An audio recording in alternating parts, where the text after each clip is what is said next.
What's going on, everybody? Today is Monday, February 10th, episode 23 of I Wrote Picks and Parlays, actually. It's not it. Episode 23 of Mass Debaters. Our worst fear, I think as a collective, came true last night. I had a huge bet on the Chiefs. I know Corey did too. I don't know how big you guys went, but pretty much domination from bell to bell by the Eagles. Really did the defense. I mean, it was generating turnovers. Felt like every single play there was sacks. Just looking at Matt. It's too hard to keep on my head, but since it's the last time we get to talk about football for about 6 months here, I want to kind of just wear this helmet one more time to remember what a great season it was. We should get really in the dirty, like, thick of it for spring ball, like multiple team spring ball. Oh, I was thinking we were going to be an XFL podcast. That could be awesome too. That's probably an avenue that's not. We should actually, we should be like more goofy with the NFL takes and be super serious. Try to be like Dan Orlovsky with the XFL takes. It probably would be not as hard. Although we were pretty good as a collective pod this year, NFL wise, I'd say. For all four of us to be, I forget what the actual finish, the finish was, but north of like 52% or something like that, right? Or around there. Yeah, I could bring it up. I think all of us were out 50%, right? Yeah. I was profitable and I was last place. So yeah. Is it 53% or 53% that's profitable? I think 52.3 or 53.2 or something. I mean, that's pretty significant. If we were only smart enough to bet all of our bets straight, or rich enough to throw anything that's worthwhile and all that. Yeah, I was 52.8, and I was the worst. Dang. There you go.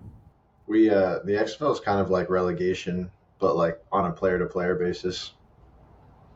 I kind of felt like we as a collective fan base got relegated down like to watching the UFL after that Super Bowl. Like that was one of the worst Super Bowls in my like recent memory in terms of just how boring the game felt after like the first quarter, and like the halftime show was kind of ass. Like even like the commercials, there aren't too many commercials where I was like, damn, that was a bang. Like it was just a very like blah Super Bowl. And I don't know about you guys, but I spent like most of it expecting Mahomes to just make a comeback, and like the Devontae Smith touchdown, I was kind of like, yeah, this is this. Yeah, I think I was thinking that maybe even earlier than that. When it was 10-0, I was like, man, I don't think it's done by any means, but they kind of got to start moving soon, because it wasn't even just that they weren't scoring, it was they were getting no offense. I mean, it was like 3-and-out city for them, like their first 4 drives. It was just unbelievable. They had 1 first down in the first half, right? Yeah, that sounds right. Yeah. When that pick 6 happened, and I was like, holy fuck, this is a big problem for them. And then the second pick, which is one of the worst balls, I think maybe the worst pass I've ever seen Mahomes throw. Yeah. Just feet on the goal line, just fucking to a dude that's on the 10 or so. And I think when that happened, and it was 24-0 at halftime, I think. Sounds right, yeah. Yeah. And I was like, well, 28-3, like not saying that it's going to happen, but mathematically it's not completely out of the realm of possibility. Yeah. And I distinctly remember there was a Jalen Hurts scramble for a first down to get them. So the Chiefs had already gotten the ball in the third quarter, didn't score, gave it back. And at some point in the Eagles' next drive, Hurts scrambled for a first down to get them into field goal range. And I was like, this is effectively 27-0, and we're like halfway through the third quarter. And I was like, yeah, I think this is pretty much. I think that was when I first thought this is probably over. Yeah, it's funny because obviously, like, hindsight is 20/20, but we're all on the Chiefs. We're like, I'll never be mad at throwing my money on the Chiefs. And then, as a joke, I was saying to all my like Philly sports friends, I was just saying like, you guys have the better running back, D line, O line, defense in general. There's absolutely no way you lose this game. And I was saying it so much because they You hate were that I right. like jinx it to the point where I was like, fucking hell, why am I betting on this? And then you don't want to. I know that like it's kind of like non X's and O's things that we're going to start more serious, but it's just like every story of a Super Bowl win has some kind of version of this. But if you think like they skirted through by the Commanders fucking beating the Lions for some reason, and then they got to just absolutely beat the shit out of the Commanders. I do think that the Eagles are probably we're going to have this roster conversation today, but like between them and the We had Lions, a best mass rosters debate in the in the text thread today. NFL. Wait, say that again. I cut you off. Sorry. I was saying them and Lions like best rosters in the NFL would have been awesome. Mhm. Like I was excited when the Commanders were going to play them because that would have been awesome if the Commanders won and went. Like it would have been a fun story. But then when they get just absolutely beat down, you're like, all right, Lions Eagles NFC Championship game would have been just so much better. I mean, Yeah. the Lions were the Eagles with injuries, right? Like the Eagles did not have any significant injuries like all season, and the Lions did. Like that's kind of the difference between the two teams. But like you said, like it is kind of crazy looking back on it. Like the only thing the Chiefs had going for them was that they were the Chiefs. Every other piece in this game was like should have pointed to this being a blowout. Like the pass rush from the Eagles was going to eat that line alive, and they did. And it was like, well, Patrick Mahomes though, and it's like, well, none of his fucking receivers can get open because it's a rookie and Juju Smith-Schuster and DeAndre Hopkins against like the best secondary in football. Like I was like frustrated with myself because I took the Chiefs and I took them to win by like 1-6. And I was like, that's the sweet spot. 1-score game, Mahomes going to do it. And just Mahomes was barely even on the field to like make plays to begin with. When he was just running for his life. It was a shellacking. Yeah, I don't think either of the running backs even had 10 yards either. I think Mahomes got maybe like 15 or so. But I think they ran the ball like 7 or 8 times the entire game. Like it was abandoned immediately, which I don't think helped really. I do think the other thing too, like I would say Eagles and Lions, healthy Lions is a fair comparison. And I think how good this Eagles team is got watered down a little bit by the fact of the Chiefs won every fucking close game. They could have easily been 11-6, 12-5, something like that. Yeah. And the Lions, I mean, the Eagles, they faltered. I think they were 2-2 to start the year. Yep. And then, I mean, they rolled. The Lions rolled for a long time. The Vikings, I mean, there was a lot of teams felt like there was a disproportionate amount of 13-plus win teams. Like a 12, or Eagles had, I think, 14 wins. That's good enough for the 1 seed pretty often. And I think if you look at the roster top to bottom, like you were saying, I mean, the D-line is dominant. I think they go back and forth between being pretty good and fucking this good. And I think that combined with Bond coming out of fucking nowhere just to be an all-pro, the Quinyon Mitchell as a rookie just shutting people down, Slay still fucking good, DeJean, like it's the defense is so fucking nasty. And then the line up front, I mean, it really is, there is no, this is the new how to win the Super Bowl formula. I feel like every year or every couple of years that's rewritten of like, okay, you just need a quarterback and this one thing because that's how this team won. The Eagles, it's just they have the best GM in football and they've hit on their first and second round picks every single one for the last like 4 years. Like they're just all, I think I heard Orlovsky, he just ran down every first and second rounder and maybe even some of the third rounders too they picked in the last 3 or 4 years, and every single one of them you heard their name called in this game, and they've been making plays all year. Well, it's when you look back at their draft class, like Mags mentioned it earlier in our talk, like it is insane. Well, I remember all the picks, pretty much all of them, like Jalen Carter, even Jordan Davis. You're just like, it was how the fuck did they? How the fuck did they? Yeah, the teams in front of them let them get to this spot. It's crazy. Yeah. And Jalen Carter had the whole Jalen Carter thing, but like, scumbag. That the whole accidentally killed somebody thing. And like, but that aside, I don't understand if he's not suspended. I don't remember. Was that looming that he was like potentially? I couldn't remember if it was resolved before the draft. I think it was rumored that was why he fell. I think was like he might be getting suspended, and like I think the court case was still going on, so he might like there was a possibility he was going to get convicted of like manslaughter. I think or something. Right. Yeah. Like, there was a like, chance of actual jail and not playing for that reason. I mean, yeah, so I guess that factors in a lot, but like it makes me think of the Laramie Tunsil thing, and it worked out obviously for the Dolphins well. But if he's gonna continue, if he's still gonna go to the league, what are these teams at the top like on their high horse about saying like, oh, well, we're gonna pass on him? Like, it doesn't make any fucking sense. I guess in this one, if he was gonna go to jail, whatever. But it's also kind of like it's an interesting risk reward situation because you take a chance on just whoever else you're going to pick instead of that guy that you had in your mind that you wanted to take this whole time, like a blue chip player. I don't know. I feel like I'd want to roll the dice on something like that.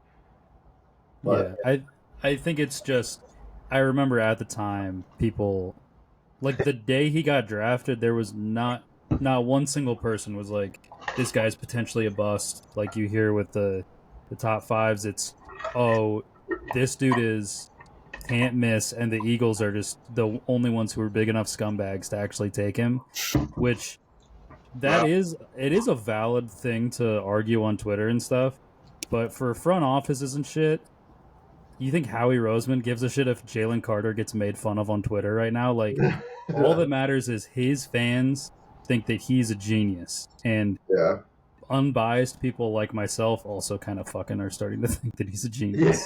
Yeah. Well, I guess like if you're in his mindset, that even the jail thing with the Carter pick at the time. So was that the draft before Fletcher Cox's last season, or like they were on the roster at the same time? So I guess in his mind, he's like, all right, if it's gonna be manslaughter at worst, we could maybe have him back before.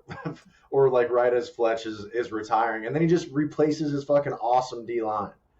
Right. I mean, that same draft, they had Nolan Smith drop to them at like the last pick of the first round. Yeah, like it was just insane, like draft luck, where like the teams in front of them didn't need exactly what they needed, and exactly what they needed also happened to be like the best possible player available at that position.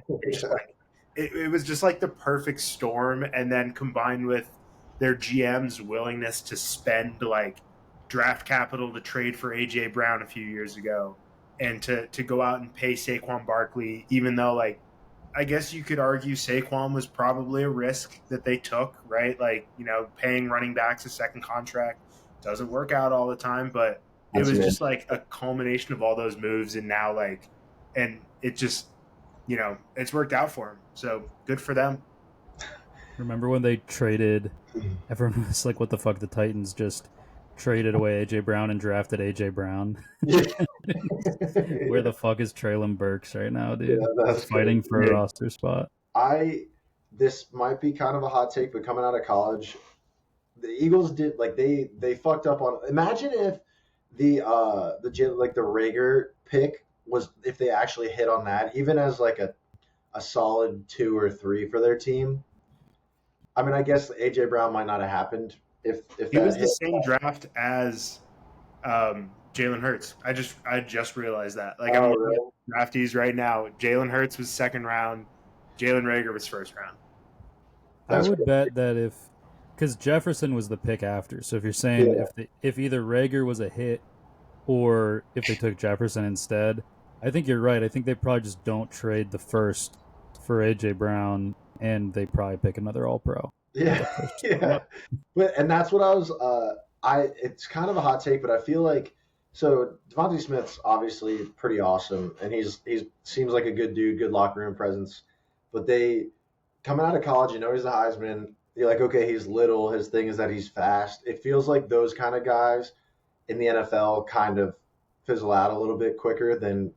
I thought he was going to be a bad pick. Yeah, I thought he was going to be horrible too. And then they hit on him, which the thing is, it's hard to say they hit on him because he was, I don't remember what number he was picked or whatever, but I and think he was a like Heisman. 14-ish. Yeah. Yeah, and he was a Heisman. So you're like, what are you talking about? Hit on it? It's like, well, it felt like that was another pretend. And I think they were pissed about it because of how little he was. They were like they've been burned in the past. The wide receivers they'd taken. Well, they had just spent their first last year on Jalen Rager. It went. I had Jalen Rager that year, and then the next year, pick 10, they took Devontae Smith. So it was like, what the like you're already like getting rid of this last, like you're already saying this guy was a bust after 1 year. Yeah. And they have a bunch of superstars, but it does feel like the blueprint of them is have awesome trenches and then the other pieces. And it doesn't it seems like it's that easy for everybody else. Like Tua, accurate, injury prone, and little. Why the fuck are we not getting linemen left and right like all the time? Yeah. I think that's a philosophy that the league. I mean, I think it's kind of a meme for just online guys to be like to jokingly talk about like the trenches and stuff like that and be like, oh yeah, football guy, like win the trenches, run the ball, meat and potatoes. But every like 5 years or so, either a D line or an O line fucking dominates the Super Bowl. This reminds me a lot of and Corey said this, I had the same thought that it reminded me a lot of the Chiefs-Bucks Super Bowl, where the Chiefs line just got their fucking asses handed to them for the entire fucking game. And then what do they do after that? I think they kept one of them and maybe two, and they went out and got like 3 or 4 guys via trade and free agency, and that became like perennial Pro Bowl kind of guys. And that's essentially this group, but they were 5 years younger at that point, right? So I could see a retooling of the line, and like, because I think after that happened, and Mahomes all of a sudden has another full second say on average on every play. I mean, that's huge for a guy that's as good as him. So I feel like they kind of peaked around like last year. This year, most of the season didn't feel great. I would not be surprised if the O-line gets retooled. I think they feel content with the Kelsey, Worthy, Hollywood Brown kind of quartet or not a quartet. Quartet is 4. Trio. But, trio, that's the word I was looking for. Yeah. And then I do think they want to add another vet because they're losing Juju. I don't think D-Hop's there, but he stinks anyway. So I think that, I think the defense, they weren't great today or last night, but that game wasn't really their fault. It's still a solid unit overall. I wouldn't think I need to make huge changes on the defense. Bottled up the offensive player of the year. I mean, they were running between the tackles. It was pretty clear that Saquon was being used as just a possession back. Like they're just like, we're turning clock. We're just going to give it to him, between the tackles, no turnovers. Don't let him get back into this game. And like, didn't really bust it outside. The one he did bust outside, I don't know, it took for like 10 yards or something, but they stopped the run. And oddly enough, and if it wasn't a blowout, that pick that Hurts threw was fucking hilarious. Oh my god, he underthrew him like 10 yards. That's like when it was going to. That was like the last time I was like, "Oh, the Chiefs actually like." Yeah, like, here it comes. I think it was 7-0 at that time. Like, and like the Eagles were driving. Jalen Hurts turns his brain off, and it was like, "Oh, like this is what almost lost them that Rams game was like Jalen Hurts making stupid mistakes." And he put so much air under the ball. He was about to get hit. Huh? He was about to get hit, so he like launched it up, but also the guy was still at like arm's length. Like he could have stepped into it a little bit more. He threw it like the right amount of power, but he threw it like 10 degrees too high.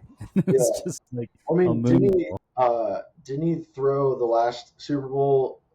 He threw a pick like that, but it was probably not as bad because it was a deeper ball, but it was like just an arm punt again situation. And then he had a bad fumble in the last one too, didn't he? Like on in midfield or something. At the end of the game.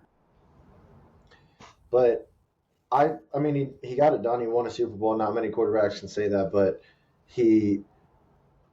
it doesn't feel like. No, what's good is that he can win you a Super Bowl. So that's whatever. I would, at this moment right now, I'd have to take him over Tua. But it's still just like the performance is just overall dominant by them. And I think Kelsey after this one, like they're saying, oh, I don't know if he'll retire after something like that. Like he looks all pissed coming off the field. There's something going because if you're Mahomes and you're getting absolutely like snatched every play like that, I would look every single time immediately Right. to Kelsey to throw him the ball. So they're like he's definitely lost a step. And it's 5 years ago, if he was playing like this, I would say it's sad, but he's kind of annoying and corny, and not just like outside of Taylor Swift.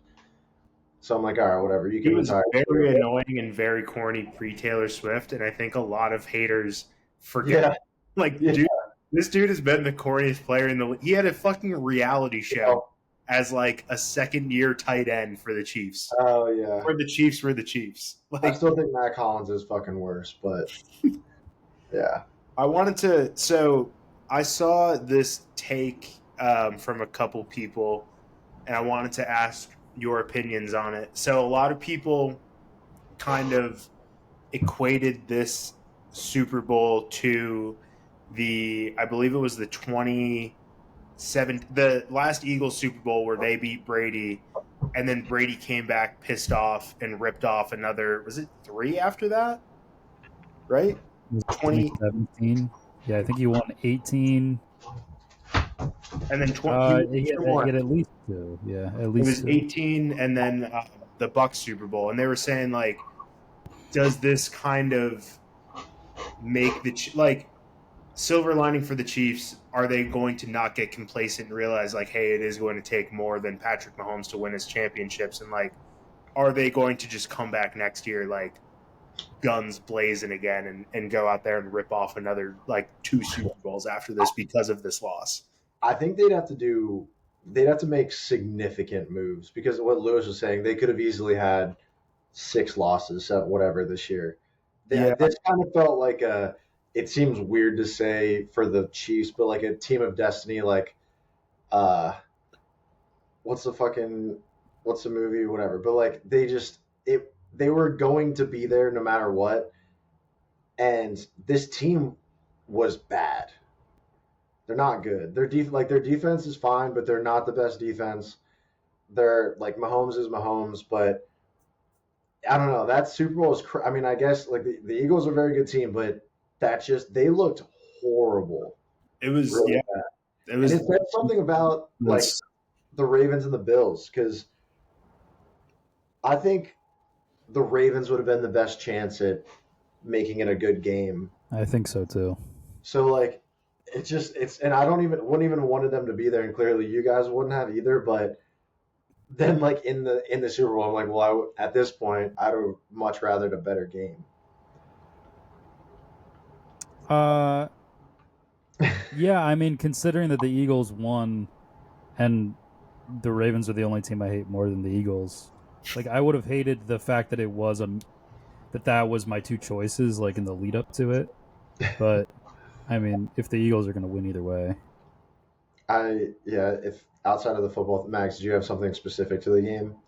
I'm more just how are you feeling right now if you were the Bills and the like Ravens, like after seeing that game and knowing like especially the Ravens who didn't even get a shot at the Chiefs this postseason and lost by a toe in that week 1 regular season game, like Yeah. Like what do you I mean like if you're those 2 teams, how do you even approach this next season? Are you like, all right, like they got lucky this year again? Like how do you even When's the last time the Ravens were even in the AFC Championship game? What's that? When were the Ravens last in the AFC Championship game? it's the last time they won the Super Bowl. Was it that long ago? Yeah, I guess that's what it feels very weird that they can't get there when they're pretty much picked. I mean, outside of the Chiefs, they're pretty much picked on the AFC side every year they're like a high Super Bowl favorite. Yeah. Yeah. I honestly don't think that this changes their mentality too much. I think the team that the team that this changes the most for, I think, is probably the Eagles, because I think they probably viewed themselves as, like we were saying, like it's them and the Lions kind of. I think they were always confident in themselves, but I think this gave them the extra boost of like the NFC is definitely inferior, But the fact that they beat the team that came out of the AFC, like that says something for sure. And I think for the Bills and the Ravens, I do think it feels like they both missed their chance to get one on the Chiefs this year. Yeah. But at the end of the day, I think the AFC is set up to be a gauntlet for the next. It has been, and it's set up to continue to be a gauntlet for the next 10 years. Yeah. And I think a lot of those teams are just already in that mindset of just kind of grind it out. Like the 1 seed really matters because of those matchups. And yeah, I think as soon as they get bounced, they're not thinking like, oh my god, like we're fucked because then the Chiefs lost. Like Eric said, I think the Ravens match up a lot better against the Eagles, and just because of it's not taking anything away from the Eagles or really the Chiefs by saying this, but it's a lot easier to play defense when you know every play is going to be the same thing. Like it just turned into like Mahomes is throwing the ball on every single play. Yeah. And I think the Ravens, it's Henry can run the ball, it's Lamar can run the ball, it's Lamar can drop back then run it, or Lamar can throw it, and they have just so many. It's a much more dynamic offense, and even the Bills match up better, I think. I know Mahomes has a little bit of wheels, but not like Allen and Lamar. They didn't have to bring anybody the whole game. It was four men. That's entire crazy. game. So even that, just having to blitz every couple of plays, at least one other guy, frees more people up, in the secondary or whatever. So it completely changes the game. And that's, I don't know, that just feels crazy. I wonder if that's ever happened before. I mean, probably a while ago or something, but it just feels like such a crazy stat or for something to happen like that in the Super Bowl. And outside of the game specific stuff we were talking about earlier is it's because today, all right, first of all, glad fiance's happy. I was happy that she's happy. Couldn't go on Instagram, couldn't look at it because they all post the exact same graphic, everybody. And it's then there's people like you were saying that are a fan of another team, but they have friends in Philly and they went to visit, and now all of a sudden they're posting all these things. And then I did have a moment where I was like, am I gonna my future kids? Am I gonna just concede sports fandom so that they actually can have a fun time? Or if the Dolphins don't fucking win a playoff game by then, goddamn. Dude, but that's the thing is I think we're in it right now. This is our window to be okay. And then 2 is just sucks. 2 is like a ball and chain. Yeah, he's just fucking holding us at the mid, slightly above average team. Yeah. And we were talking before this of the Super Bowl odds for next year. I think I looked at a couple different places. I saw them. They vary quite a bit depending on where you look. But I think what I've seen most of the media running with is the Chiefs and the Ravens are both plus 650 for next year. Eagles, Lions, Bills are all plus 700. It's a big gap. The Niners are actually the next smallest odds at 14-1, which I would maybe say I would put the Eagles and the Lions above any of the AFC teams, I think, just because I think you have a better chance to make it to the game. I'm surprised the Chiefs they're above the Eagles. I don't know how the Eagles aren't the favorite. They just won the Super Bowl and they're in the worst conference. Yeah. That doesn't make any sense. I was going to ask, though, if you take away those teams, do you guys have, what's one team that you're if anybody's going to sneak in there next year? Obviously, we haven't gone through off-season moves and stuff like that, and I do have one if you guys... I got one as well. You want to do yours first, or you want me to go first? Sure, yeah. Same time. Yeah, let's do it at the same time. All right. Eric, count us down. 3, 2, 1. Bengals. Commanders. The Bengals were a team I was thinking of too. I was going sneaking in as in they haven't even made the playoffs last year, because I was looking at the Niners and the Bengals. Sure. I think the Commanders, Jaden Daniels was, people thought he was going to be good, but he was way better than I think anybody really expected. And I think the defense is obviously a problem, but the offense fucking works with him. So if they could if they could, there are a couple key moves like bring in like 2 or 3 impact guys on defense, and nobody ever wins the AFC or the NFC East 2 years in a row, and the NFC in general is a worse conference, and I kind of like them to make some noise. I think I wouldn't hate taking a future on them with the intent to cash out. But the Bengals were a team I was thinking of too.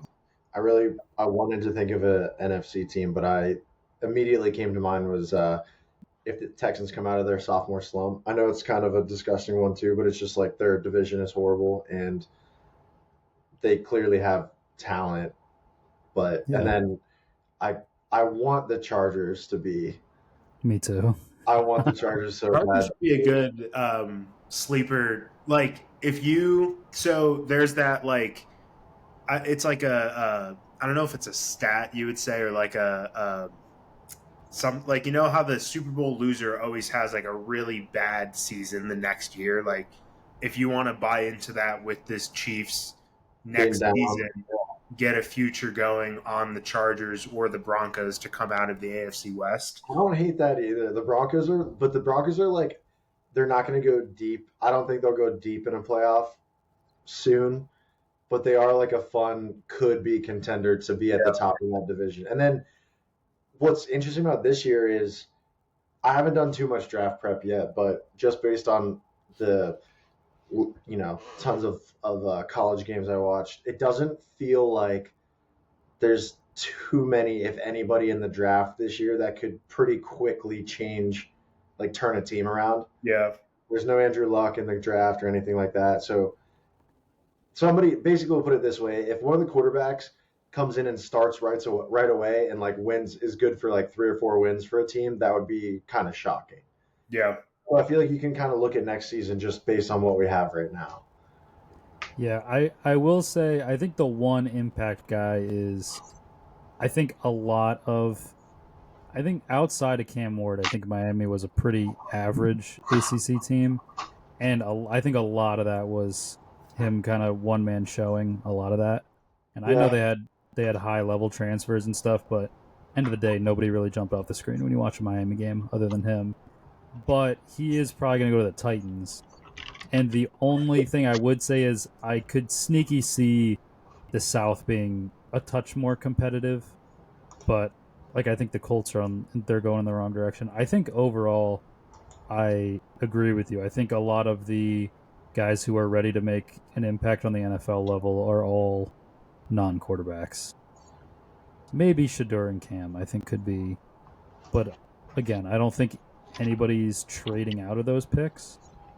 So, yeah. What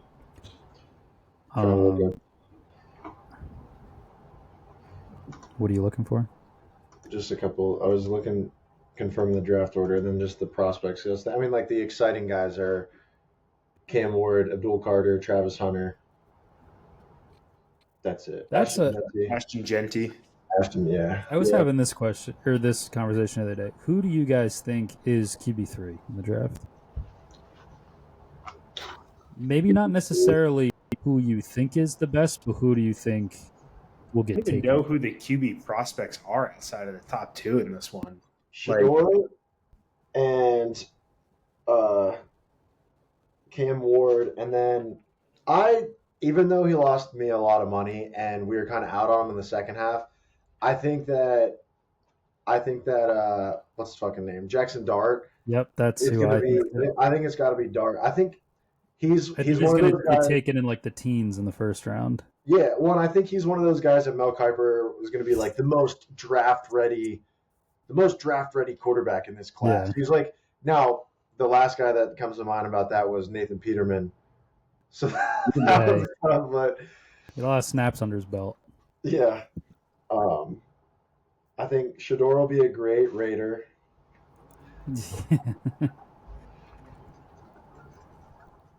And it's I think Igbuka from Ohio State is really good. He just got crazy overshadowed by who was there at the same time as him. So that I think the wide and skill position guys in this draft are actually like very good. They can, they can be good for the right team, but it feels like this quarterback draft, like, because next year you're going to have Arch Manning, Drew Aller, and Alphabet Soup from Tennessee. I don't know how to pronounce his name, but No, I think he has one more year. Wasn't he a true freshman this year? Maliava. he can't come out next year? I I don't don't think think so. so. Oh, okay. Well, you have those guys, and I pulled it up here now. This one has him potentially coming out, and then you have We might have redshirted. I can't remember. you have Sellers from USC, the other USC, and then Garrett Nussmeier from LSU as the top 5 coming out of the 2026 class. So it feels like it's kind of overshadowed a little bit. Nussmeier's not this year? Allegedly not, according to I might Destiny have Luck Got Life. He'd be might have so fucked that up. fucking boring. It's like, also this It's one like a has flyer on yours, by the way. I'm like, yeah. third at this I point. mean, he should just transfer and go get money somewhere else. But I think actually you might. I know we were going to do draft talk a different time, but last thought on this is I think Trey Harris is an absolute steal. They have him ranked on this site, the Sporting News, that the 48th prospect, and I think he's could be a pretty significant late round guy. Yeah. I wouldn't hate saying he's a top 20 guy. Yeah. Fucking Alright. Eagles will get him in the second round. Yeah. They'll trade back their first and get him and the next year's second. Or some fucking shit like that. All right. Are we ready for our draft? Yes, sir. For our draft.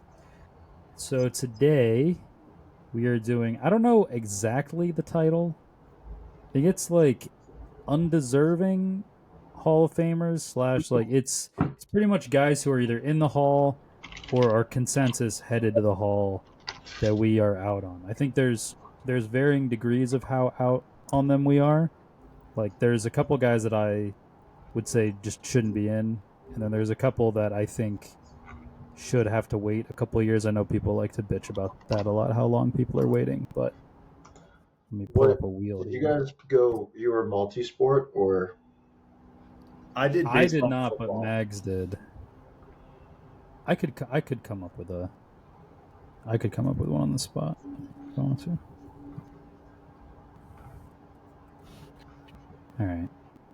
Wheel time. Let's do this in wheel time.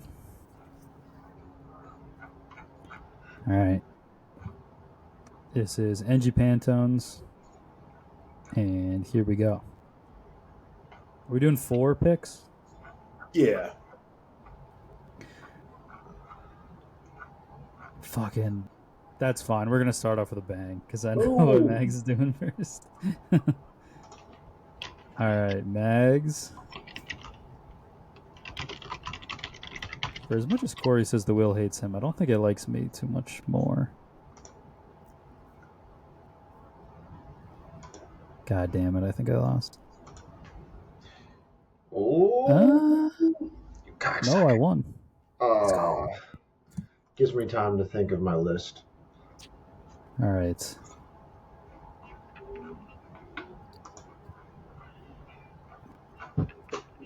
Now I have nobody can see my tabs. Luckily, I don't have anything crazy up there.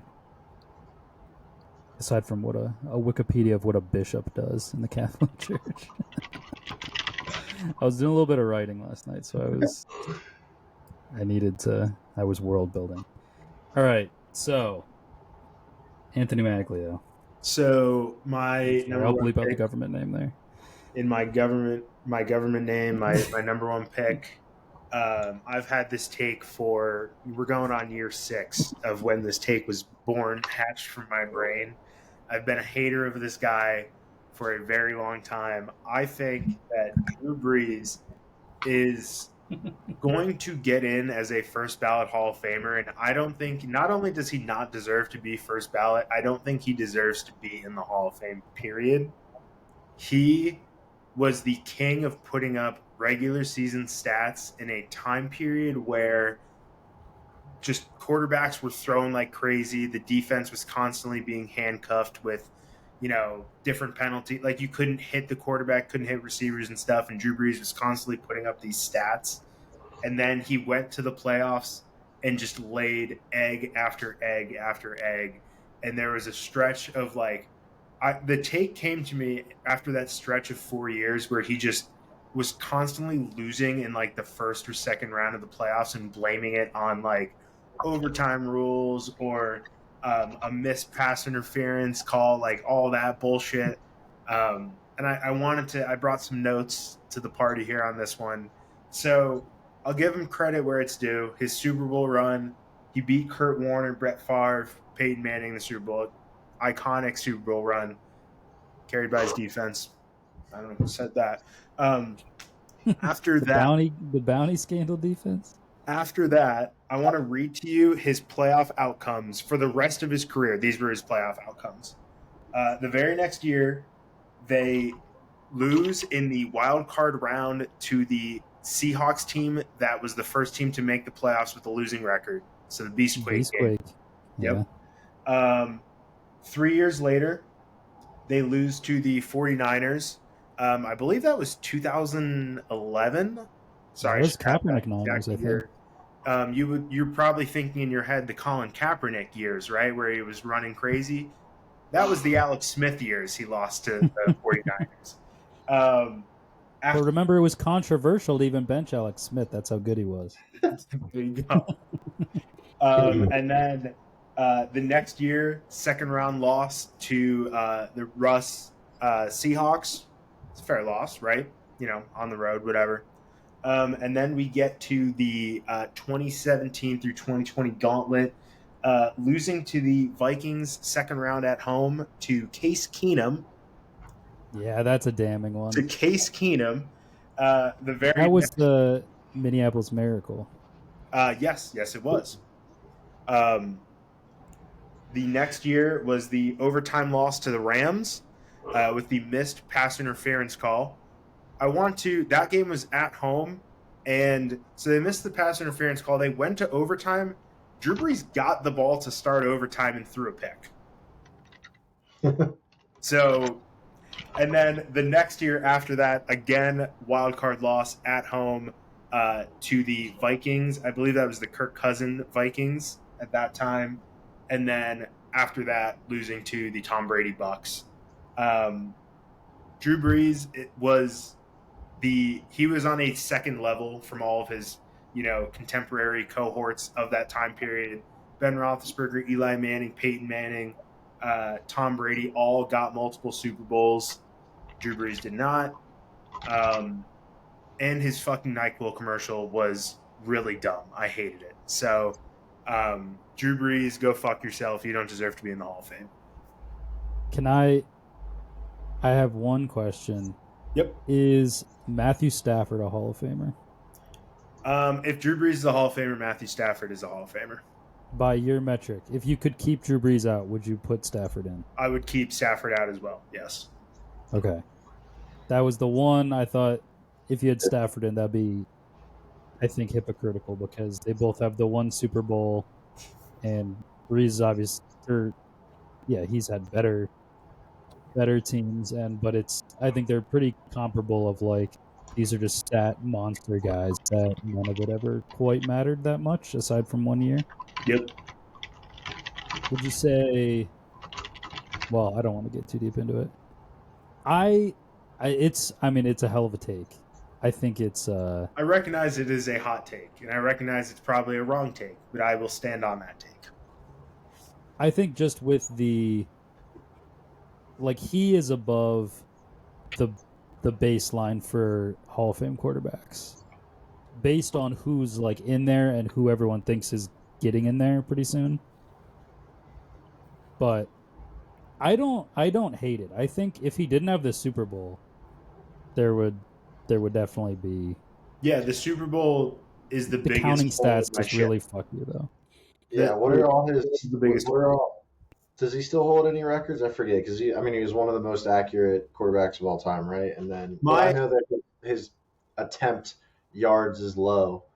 My thing with the records is when we look back after this current era of quarterbacks in 15 years, and I could be wrong after this, but I think that we're going to see Drew Brees get passed, get lapped, whatever, phrase you want to use. Like, I think Drew Brees is going to slowly slip down the like all-time passing yard, like all of these different rankings in a while, just because like he He was the already is a little bit, right? what's that? He already is, right? He's already getting surpassed pretty quickly by some, or I at don't think least he's paid. been surpassed, but he's being like I think Brady passed him in the passing yards, but like Yeah. I think there's guys on track already to beat him, and like I think in 15 years we're gonna look back and we're gonna be like, huh, like this guy kind of just got in on the ground floor of this QB era, and he was a good quarterback, but like when you look at how he was in big games, like it is kind of damning that he, that what I just read to you, like what happened after that one Super Bowl. Outside of Hall of Fame talk, would you take him as a Steeler? Over Ben Like Dirk? Roethlisberger? No. Over Ben Roethlisberger? It'd have to be like, I mean, obviously, I guess that's kind of a silly question, but I feel like he plays way different than what you guys were built for.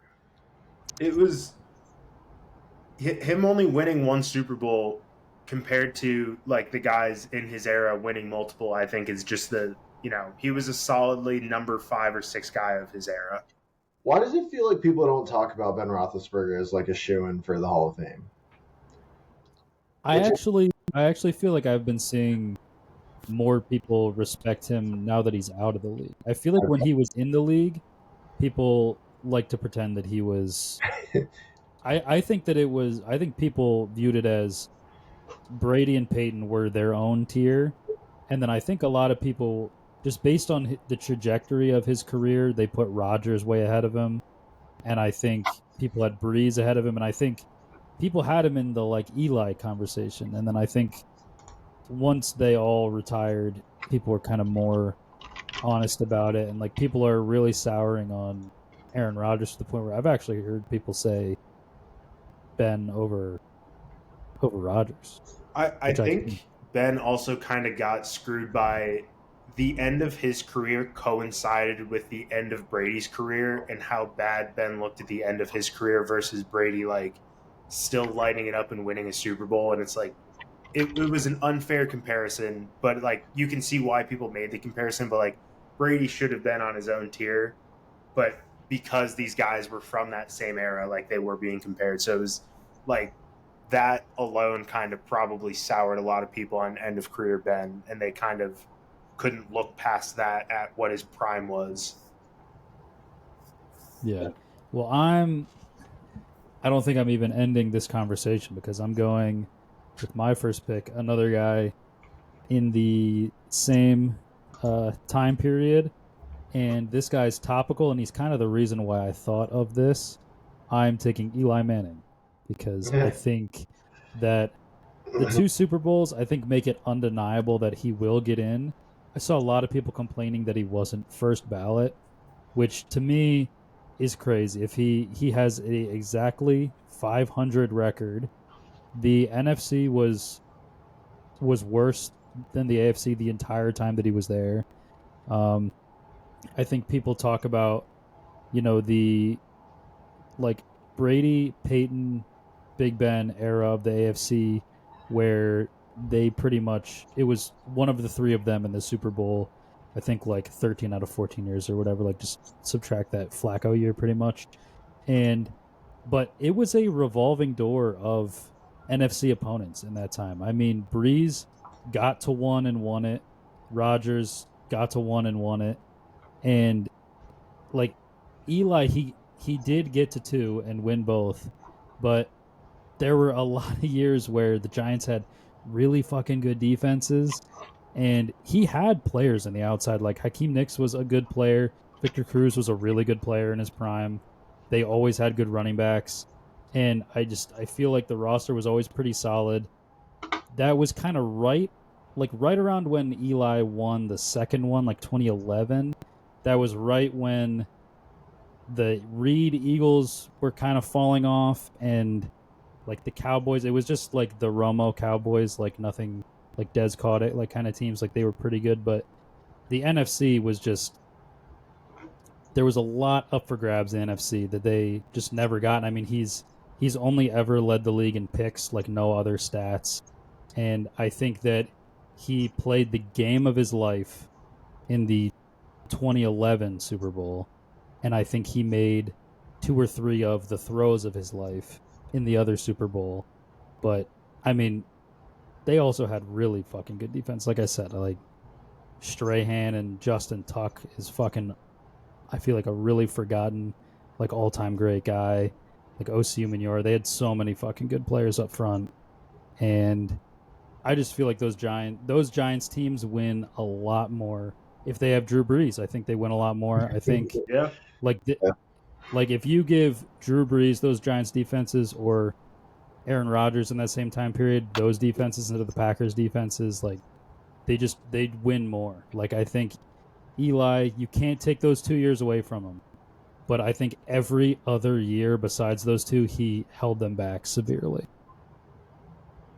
Yeah, I can hear an argument for me on that one. I agree with pretty much everything he said. I feel like Eli I feel like the tier that Eli is in and how he's spoken about should be that the tier that Drew Brees should be in rather than this elevated place that he is.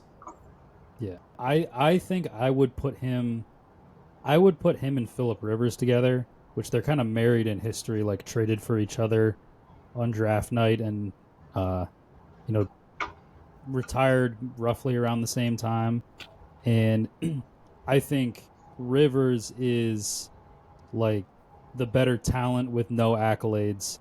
Eli is the better accolades with less. I mean, he does have raw talent, but in terms of like actual stats and stuff on the field, yeah, I think him and Rivers are pretty comparable. Like they're on opposite sides of the same spectrum of kind of disappointment. Yeah. Well, that's funny because I was gonna go with Phillip Rivers as my first one, and it's a tough one for me because I'm not as analytical with this one as you guys. I'm kind of throwing it together because if I ever would claim a second team as far as just I'm interested in watching them, obviously not a guy who can root for multiple teams. I love LaDainian Tomlinson's like one of my favorite players of all time. So I would always play with the Chargers in Madden, would try to watch the Chargers if for some reason they're on the TV. And I guess like even from when I was young, I just thought Phillip Rivers was kind of a dick watching him play. So started out just not liking him. I'm like looking at his stats and everything. Like it's pretty good. I don't think he really holds any like long-standing records outside of single game things. He had one season, I guess, or one, I don't know, something with 83% completion percentage and things like that. So I mean, it's a weird one because you think of him as one of the guys during that time period, but then again, he also in that era of quarterbacks, he's not up there with Tom Brady, Aaron Rodgers, Ben Roethlisberger, and guys like that. And honestly, like Russell Wilson, everybody has a bad taste in their mouth right now, but he was like came a little bit after that kind of class, I guess, came through. But you'd probably take Russell Wilson, I would say maybe over him. Yeah, absolutely. And then no Super Bowls, so I would put him in there. I think he's gonna make This is one that like he might not make it, I guess, but I feel like people think he's on track to be in there. I think he's thought of as definitely a guy that's going to get in. Yeah. I think he will get in. I guess he lasted like a year or two longer than Ben. Yeah. And they're like bullshit contracts. They're like Ben just like I think it's more commendable if you stay with the same team and you're just kind of like, oh, let's see, like we'll keep it rolling. He just kind of like grasping at straws, trying to play, in Indianapolis and whatever. So, yeah, I think that people talk about like Rivers and Ben. I think they kind of lump them together and be like, imagine if Brady, or even Peyton, they throw in there too. Like, imagine if Brady wasn't in the AFC. But I think what Rivers and those Chargers teams would do, they invented charging, like not getting really. The Dan Fouts defenses invented charging, but it's like they just were always a team that couldn't get out of their own way. And I think their very best case scenario, if Tom Brady did not exist and Peyton Manning did not exist, is probably close to what Ben did anyway with the Steelers. Is probably get 1 or 2, but I think he is thought of as like him, Ben, and Eli are like all in the same thing, and I think I think Ben is a tier above. I mean, I know I'm a Steelers fan, but I think Ben's a tier above both. I feel like Rivers is going to end up being the first cut like quarterback from that era because I feel like the stats are similar enough with those like that top 5 tier that the cutoff is going to be, well, he never had a Super Bowl to kind of, back it up. He never won an MVP, right? No, I think they're going to make him wait. I think he'll, because Eli will get in, and then Ben, I do think Ben will be first ballot. And then Rivers is going to get, he's going to be eligible right around like Ben and Brady and Matt Ryan. And I think he's going to have to wait until all of them go in until he can go in. Matt Ryan is a good comparison to Phillip Rivers. I guess Matt Ryan just has the MVP over him. MVP in the Super Bowl appearance. That makes him, I would say, a Hall of Famer. But. Yeah. He actually would have been a good one. He wasn't who my next pick was, but yeah, I should try to go quicker. Yeah, I got you. All right, I'll go quick. Andre the Giant is in the WWE Hall of Fame, and I think that is fucking bullshit because all he was an icon. This big oaf who's just thrust into celebrity fame and wealth just because he's fucking never lost. Huge. Unbelievable. I think even WWE fans can appreciate that it's just sometimes the script is just a lazy script. No fucking character development, no anything like that. So and for somebody who's kind of an actor also, not very good on the mic. Not very good mic guy. So I think English is a second language. He can speak his language. Bad guys always speak another language. So now that I know the WWE is fair game, there's a lot. Fuck. I think I needed to pull a WWE guy too. The WWE, I'm thinking about getting back into it. I watched the Royal Rumble. This is Johnson's got a good last ride, so I'm locked in. Yeah. I'll have to get back in since I was on the plane with Liv Morgan. Is that who it was? Yeah, it was. I don't know who that is. You don't know who that is? This guy, Lewis. All right. I thought you were into the WWE. Yeah. If you're into the WWE, you know who she is. All right, yeah. In the, I'll be less analytical about my other picks, which is good because some of them I don't believe in as much. But my next one, I'm taking Frank Gore. I think this is the ultimate, like, Hall of Very Good guy, and I think the counting stats make it undeniable that he'll get in again. I think he needs to wait because it's just I don't think he was ever a top 3, I don't know, running back, maybe even worse than that. I don't think he was ever like really at the top there. It's really just no other running backs play for 17 fucking years. At the end he was just like, it was like the Dolphins and the Colts, and it was just teams that they did not have an established running back, and they're like, do you care if we give you the ball 15 times a game? And like, I mean, we're going to suck ass, but you can at least carry the ball. And he's like, yes, I will do that very, very much. So, Frank Gore. Yeah. My next 2 picks, spring training starting, pitchers and catchers reporting tomorrow. I'm going to take a pair of baseball guys. First guy I think is an actual, like, this guy I think is like in serious consideration to be a Hall of Famer, but I disagree with it for a multitude of reasons. Jose Altuve.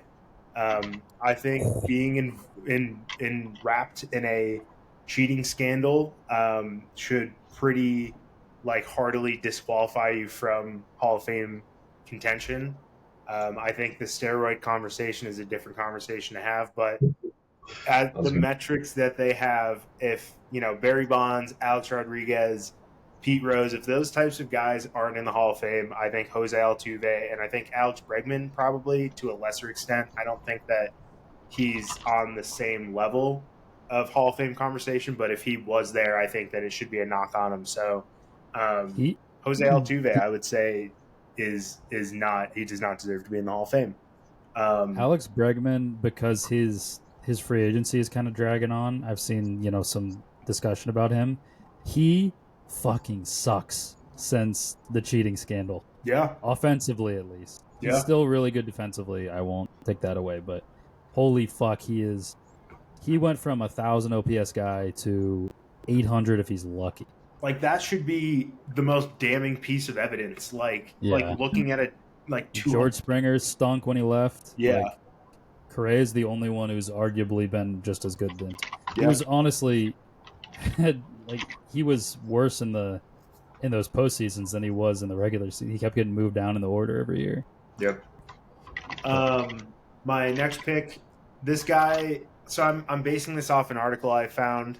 That's just potential current MLB Hall of Famers, and this guy is with a caveat. They say he will get in if he gets one more Cy Young. I don't even think it. Even if he got another Cy Young, he deserves to be in. Blake Snell. Like, what are we doing? Fuck. What are we doing having this conversation with Blake Snell getting in the Hall of Fame? Like, this dude can like barely go into the fucking fifth inning. Like, what are we doing? I have a great, very similar football guy next for you. But yeah, there not too much analytics behind that one. That's just more of a, just say his name and say, does he deserve to be in the Hall of Fame? Absolutely not. Blake Snell. Yeah. All right. Well, I really want to do a WWE one now, so I'm actually going to not do the one I just mentioned. I'll save him for honorable mentions, but I'm going with a different football guy. I'm going with a coach actually, and it's a guy that everybody talks about how fucking great he is. He has a Super Bowl, and it's just undeniable that if he lost his job, every other team would come call him the next day. Mike Tomlin. I think the bar is so low for coaches to get in. It's pretty much if you've won a Super Bowl, you get in. Like, I love Bill Cowher. He should not be a Hall of Famer. Jimmy Johnson, also a Super Bowl, and then got booted out like almost immediately after. He's also in the Hall of Fame. Like, when those two got in back-to-back, I'm like, oh, okay. Whereas I think Mike Tomlin, and I think John Harbaugh, and I think all those guys, Dungy. Is Dungy in already? I don't know. There's a lot of guys like that are they're gonna be getting in probably like 15 years or so.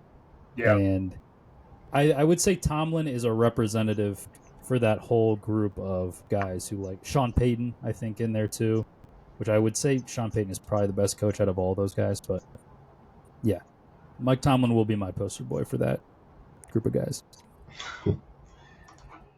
I'm fiddling with these last couple, and I think this guy made my list because Connor got in my ear a little bit yesterday. It's a Yankee. No, it's a Steeler. That was Derek. Oh. Yeah, I was breaking this laptop. Terry Bradshaw. Fuck out of here! 4 Super Bowls. He has 4 Super Bowls, but he's just carried on the back of his teams. I mean, I pulled it up to look at it. There's a couple Steelers that work for this that I was feeling nervous that I was going to have to concede. This is not one that I'm willing to concede. 212 touchdowns, 210 picks. I've heard of that. Let's see how many seasons it was. 1970, 1983, called 14 season. Yeah, 14 how many seasons it was? Are you talking about how many Super Bowls in 6 seasons, as in the only team ever to have 4 in 6 years? 14 seasons. 2,700 yards, 2,800 yards. Yards per attempt, 7.2. You can't use these stats from a time period where the forward pass was 70s. Just invented. It's the 70s. Bob Greasy and Dan Marino throwing the ball all over the field in the 70s and 80s. All over. Notable Super Bowl winner, Dan Marino, right? That wasn't the point we were talking about. We were talking about throwing the ball. Okay. The league throwing the ball. Just wanted to remind myself, the ring. Well, I mean, I don't think Dan Marino's also the only guy who was throwing it in the 80s. And Dan Fouts. Could have been done. God damn, how am I mentioned Dan Fouts twice? Could have been done. And I have a feeling this one might also ruffle some feathers, but I think maybe if you put him in his own bracket in terms of the position, obviously he deserves to be in it, but I think sometimes I have this thing for not loving career relief pitchers being in the Hall of Fame. Mariano Rivera. He did suck as a starter. Incredibly fucking overrated. What did you say? I said he did suck as a starter. Yeah, dude, that's the thing is now obviously if you're still in the league, you're pretty damn good at playing the sport. But everybody will tell you a reliever is just a failed starter. Now he found his niche, and he slid into it, and he did okay. But I think it's hard to. I think it's they're like, oh, he's fucking awesome. Enter Sandman is great, but like it was more about the theatrics than the fucking ball. So, just out of curiosity, the theatrics ball argument. How many saves did he retire with? Was there? Do we have a number there? Like, was no, there? we do not. No, Baseball reference. It does not say it. it doesn't mention how many saves he had. Okay, just Not 700. How many like World Series did he? Was not 700. Is there a number on that? Like how many? How many World Series did the Yankees win? Yeah, as a closer on the team, how many World Series did Mariano Rivera win? Just out of I don't know. It also doesn't say that here. It doesn't say anything about it. I will say, I don't want to defend him too much. He is embroiled in some bad stuff right now. So, yeah, denounced. Denounced. I know that we're not finished yet, but I wanted to throw a quick. Actually, we'll do it later. I'll do the honorable mentions. Okay. I have one more. I'm thinking of fuck. Do I want to do? I'll do the wrestling one. Fuck it. I'm doing the NWO. They fucking were never in the WWE really. Yeah. They first of all, they almost killed the WWE. And then they were so fucking terrible for real in WCW. And then they all came over and they tried to do the NWO for like a year, and it wasn't very good. Yeah, fuck So them. the NWO. I think they did it just because everyone's like, okay, Scott Hall could die any day now, which he kind of did. My last guy, I'm using him more as an example because I hate this used as a stat for NFL guys to get into the Hall of Fame. And I think a lot of people would say this guy's probably on track to be a future Hall of Famer. George Kittle. Can we stop? Oh, I disagree with this. Can we stop using Pro Bowl appearances as a stat to like beef guys up? Like Russell Wilson was the Pro Bowl. I don't think that's why though. I think George Kittle in general like is just a very okay player. Like he's constantly injured. Like I don't know. I don't see it with George Kittle. I think there are much better tight ends from his era. And I mean, his era is right now in the NFL, and he's just getting lapped by dudes routinely. But who? Other than Kelsey? Are you saying like a true tight end though? Because like he is like the last. Yeah. Maybe not the last one, but he's a significant true tight end. He blocks better than pretty much everybody else who also catches balls. I wasn't expecting pushback on this. I don't have a ton to back this up. So I want to preface it with this. He's a 5-time All-Pro. I mean, I don't like him. I don't like the cut of the jib. I don't know what to tell you, man. I don't see it. It doesn't make sense to me how tall and lanky he is that he's really good at blocking too. But in 8 years, as a guy who does block a lot, his full season averages are 81 catches, 1,100 yards, 7 touchdowns. He's got a haircut. Have you ever looked? Good for him. It does have a bad haircut. I don't like it. Actually, outside of his rookie year, he's never had a full season where he wasn't a Pro Bowler. I know you just said the Pro Bowl thing, but Pro Bowl's a fake stat. Pro Bowl is a fake stat. That's more my takeaway from this. In general, we can apply it to Lane Johnson instead if you want. I'm just looking at Pro Bowl. But was a Pro Bowler. What's that? Snoop Huntley was a Pro Bowler. I mean, yeah. It is. That's what's crazy because it's most year. I don't know when it actually started, but I'd assume most of the time there's a lot of Pro Bowlers from the teams that are going to the Super Bowl that just opt out of it. So it's like at least what 4 people significant. Just don't replace them. They play dodgeball. Don't fucking replace them. Yeah, who fucking cares? Or if you're if you're a replacement guy, that shouldn't count as a Pro Bowl appearance for you. You are a Pro Bowl replacement guy. Like you were skipped over. Like a half sack. Yeah. Yeah, you can go. It should not go on your Pro Football Reference. Yeah, you can go to where is the Pro Bowl? Orlando? It's in Orlando Why? now, yeah. Like, just you can go wherever you want and play your little games, but like you're not a Pro Bowler. Like, all right, should we do honorables? I'll run down mine real quick. The guy I was dancing around doing the entire time was Kurt Warner. I think a 3 year an unbelievable 3 year stretch of, I think he's a first team All Pro 3 times in a row, 2 MVPs, a Super Bowl win, a Super Bowl appearance. But I think for quarterbacks, you have to have more longevity than that, because he's the year after all 3 of those, I think he was 0-6 as a starter. So, and then I think if he doesn't get back to the Super Bowl with the Cardinals, that's like not enough for him. Also, kind of along the same lines of Frank Gore, I had Larry Fitz, although he's not as good of an example. He's a better at his position than Frank Gore, I think. Zeke, Harrison Smith, OJ, and then I had guys that I wouldn't say, but I definitely see the argument. I have Terrell Davis, Sterling Sharp, Christian McCaffrey, who I think are all the same of like, hey, here's these couple otherworldly years, and the longevity just isn't there at all. Sterling Sharp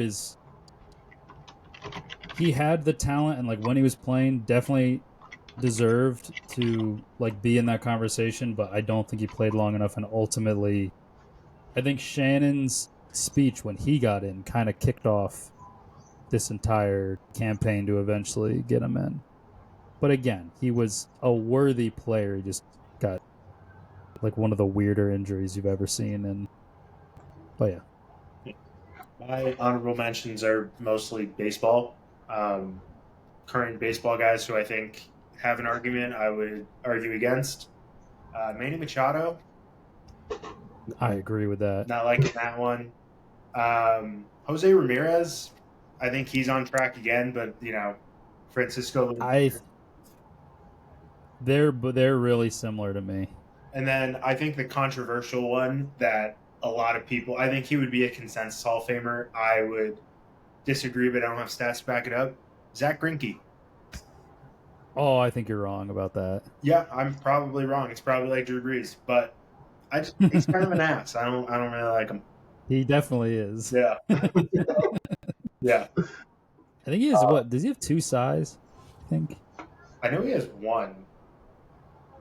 Did he win a World Series too with the cheating Astros? Or no, he won it with the Royals, right?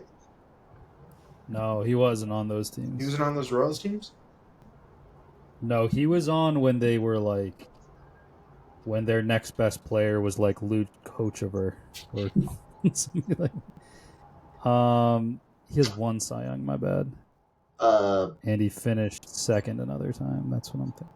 Dude, he had a 1.66 ERA. Who the fuck did he lose to that year? Jake Arrieta, of course. He had a higher WAR. He got robbed. Fuck. We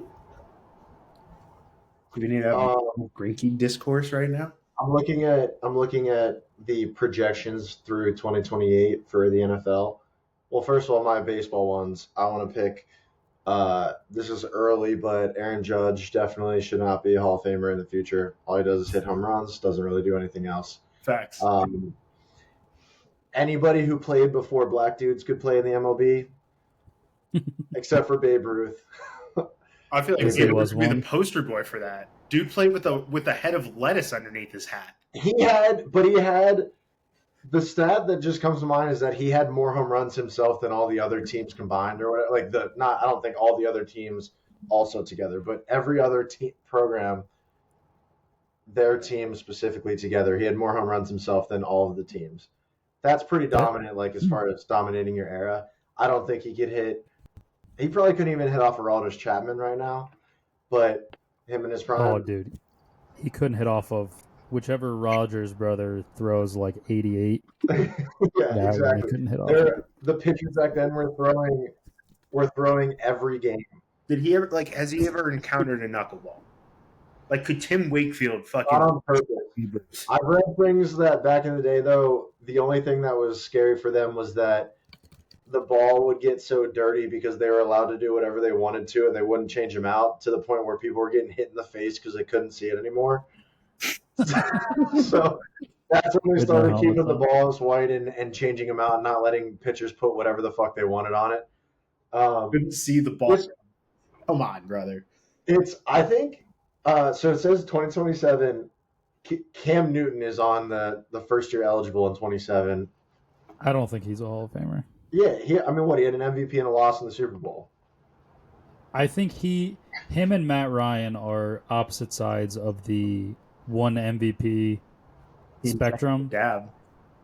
Right, where it's like Cam Newton, when he didn't win the MVP, like there was a lot of lackluster Panthers teams versus Matt Ryan. Like those Falcons teams were always making the playoffs. They were winning the division a lot. He was getting a lot of yards. Yeah. Well, yeah, they are very comparable, I guess. And Matt Ryan's eligible the next year, so it's almost like they kind of have to make that decision with Cam and figure out what they want to do with him. I think But he's then, gonna not get in. the rest of his class, which sucks, which is crazy, is that's Ben's class: Gronk, Adrian Peterson, Antonio Brown, Richard Sherman, Eric Weddle, things like that. So, and Le'Veon Bell's in there. Oh fuck, maybe Ben isn't gonna be a first. That's Well, I don't think AB. Wait, who are those first couple guys you said are getting in? Big Ben, Gronk, Adrian Peterson, Gronk and AP are going to be Wait, first why is ballot. AP so? When did he retire? Dude, it's because he just kept dicking around on the Commanders. Yeah, am I like The forgetting? football. I feel like should be like next year. Dude, he played in the league like 2 years ago. Damn, forgot about that. Yeah. And then I also want. I guess we could do this in the other direction. People who could be in it. I was thinking that too. As I was doing it, I was like, "There's a lot more guys that I think should be in that are not in." Well, there's a lot of resources to look at, like the guys who are second year eligible who got snubbed as like first ballot guys. Because Adam Vinatieri feels like a crazy one. Yeah, Kicker specific to be kept off, and then Luke Kuechly and Eli Manning are for 2026. So Luke Kuechly should have been in. I feel like if you were like, if somebody on the street just like while you're walking past was like, name a linebacker, it's like probably him. I mean, for you guys, I guess it's a Steeler, but I think I actually would say Luke Kuechly too. Yeah. He came in my face and shook me. It was like, name a linebacker. I'd probably be like, fuck Kuechly. Yeah. Also, speaking of linebackers, I did have a guy who should be in, that I just discovered. London Fletcher has the second most tackles in the history of the NFL. What? Which I just is crazy. Wait, who has the most? Guess another linebacker. One guess. I have zero idea actually. James Harris. Wait, who? Oh, One guess. It's a linebacker. Clay Matthews. Ray Lewis. Yeah. It's also I don't think it became an official stat till like mid '90s. Noted murderer. Or early '90s. Yep. Oh fuck! I forgot to say David Ortiz. I'm taking one off and putting David Ortiz on. Too late. All right. Well, yeah, I think that's gonna do it for this episode. So, upcoming stuff. So next week is going to be a trivia episode for half of it, and also my challenge. So there's a lot of clips. I was sending the guys. I'm gonna try to compile them. But yeah, so look out for that next week, and then we'll get something together for a couple weeks after. So thanks everybody so much for listening. Happy Eagles Super Bowl, and we will see you all next time.